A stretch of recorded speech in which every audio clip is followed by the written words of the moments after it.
नाज़रीन सलाम अलैकुम। आप तमाम का इस्तकबाल है द हिस्ट्री शो में। मैं हूं शाइस्ता इम्तियाज़ हैदर और आज हम आपको एक ऐसी मस्जिद के बारे में, इसकी हिस्ट्री के बारे में बताने वाले हैं जो कि अपने दौर में अदल इंसाफ के लिए बतौर अदालत भी जानी जाती थी। जहां पर पाए जाने वाला स्कूल और मदरसा, यहाँ से निकलने वाले अदब और इल्म के अबशार आज तक दुनिया के कोने कोने में अपनी रोशनी बिखेर रहे हैं। आज हम बात करने वाले हैं मस्जिद कूफा अल आज़म यानी the great mosque of Kufa की।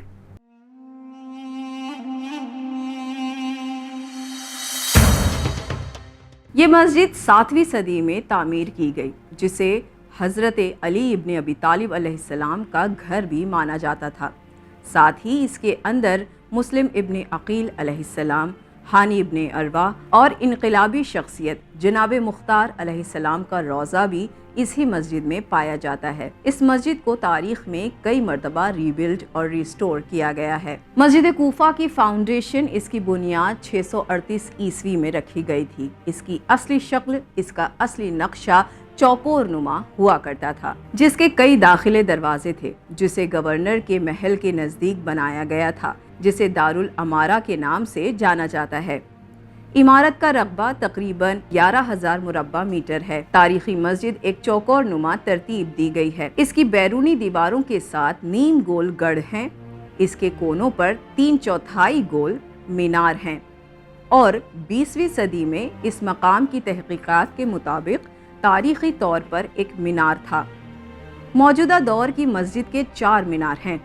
मस्जिद की 4 दीवारी में छोटे छोटे इख्तिलाफात यानी डिफरेंसेस पाए गए हैं।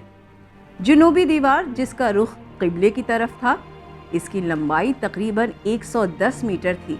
पिछली दीवार 109 मीटर तक फैली हुई थी, जबकि बकिया 2 तरफ की दीवारों की पैमाइश 116 मीटर थी। ये दीवारें ऊंचाई में बुलंद हैं। इनकी बैरूनी हिस्सों पर नीम दायरादार टावर से मजबूत की गई थी।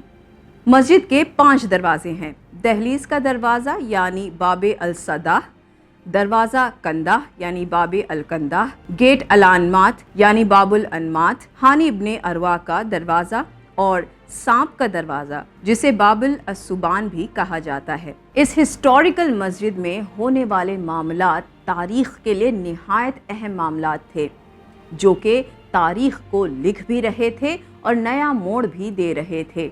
फॉर एग्ज़ाम्पल, हज़रत अली इब्न अबी तालिब के तमाम क़ज़ा व क़ज़ावत के काम इसी मस्जिद से हुआ करते थे।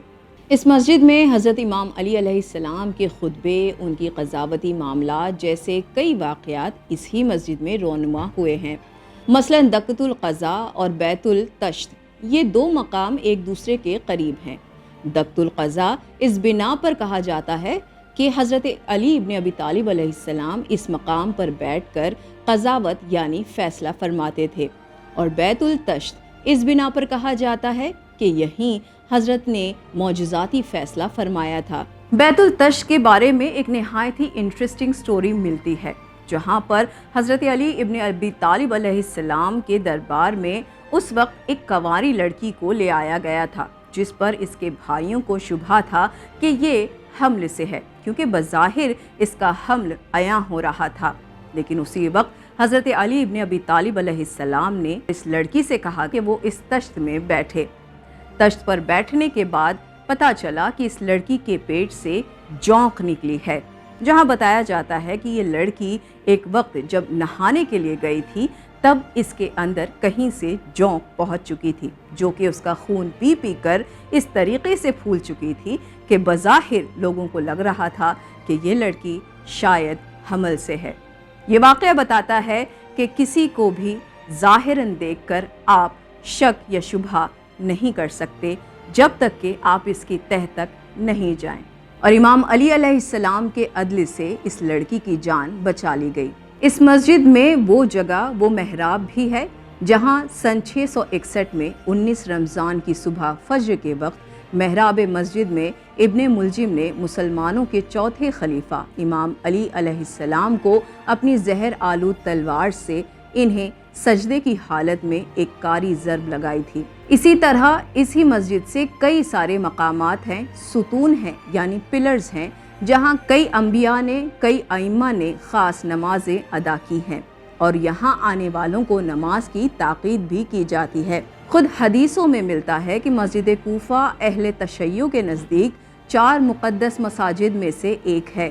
خانہ کعبہ، مسجد نبوی اور بیت المقدس یعنی مسجد اقصیٰ کی طرح ہی اس جگہ آپ کو وہ پلرز ملیں گے جہاں چوتھے امام امام زین العابدین علیہ السلام اور چھٹے امام امام جعفر صادق علیہ السلام نے خاص نمازیں ادا کی ہیں۔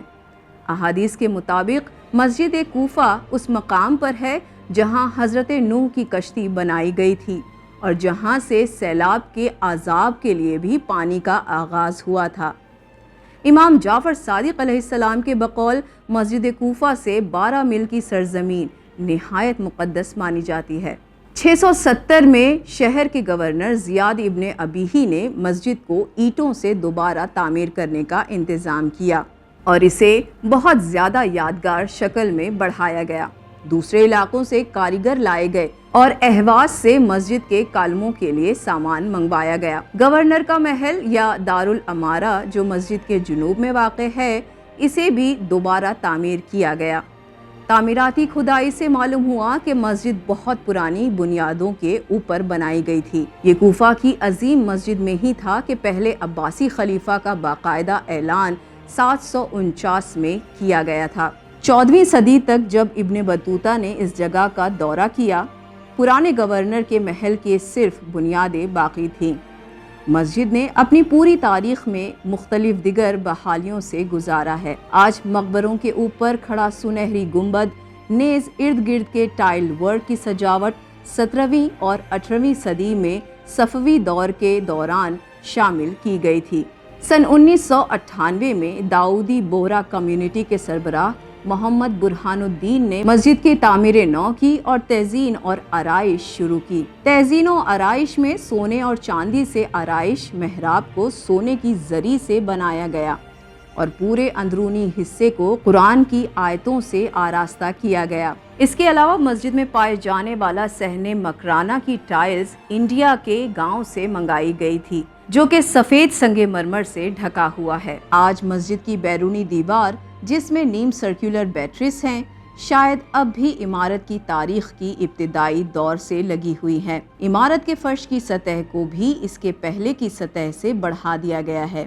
اسی مسجد میں وہ صحن بھی ہے جہاں چوتھے امام زین العابدین علیہ السلام اور ان کے بیٹے امام محمد باقر علیہ السلام سے تعلیمات حاصل کرنے لوگ دور دراز علاقوں سے آتے تھے، حتیٰ کہ کئی ملکوں سے بھی اسی مسجد میں آیا کرتے تھے، جو کہ اس صدی میں نہ صرف ایک ہسٹورک مسجد کے بطور شامل تھا، مثلاً ستون سوم یعنی 3rd پلر امام زین العابدین علیہ السلام سے منسوب ہے۔ اور یہ بھی کہا جاتا ہے کہ امام زمانہ اجل اللہ تعالی فرجہ الشریف جب ظہور کریں گے، تشریف لائیں گے، تو پھر مسجد کوفہ ہی ان کے لیے بطور آفس ہوگا، یعنی کائنات کے تمام تر معاملات اسی مسجد سے طے کیے جائیں گے۔ ناظرین، آپ کو ہمارا یہ پروگرام کیسا لگا؟ خاص کر آج کا ٹاپک کیسا لگا؟ اگر آپ کو اچھا لگا تو اپنے اور اپنوں کے ساتھ ضرور شیئر کریں، اپنا فیڈ بیک ہمیں دینا نہ بھولیں۔